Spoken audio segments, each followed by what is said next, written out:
gates open, that up and racing. Flourish draws for your lead. Running in second, moving up is entry number 7, Pernicious. Down on the inside, Hoy.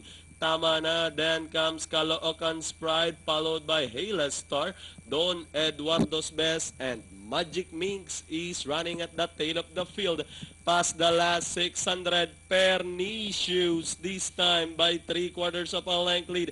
Moving up on the outside, Hela Star, Flourish drops back in third, and closing in fourth is the top favorite, Caloocan's Pride.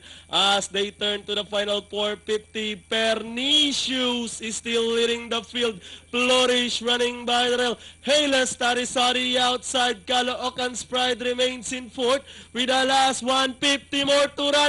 Flourish, Pernicious, Hela Star moves up to take the lead. And leading the finish line, it's going to be Hela Star. Flourish, Pernicious, Don Eduardo's Best for your quartet. Then comes Magic Minx, Caloocan's Pride, and Hoy!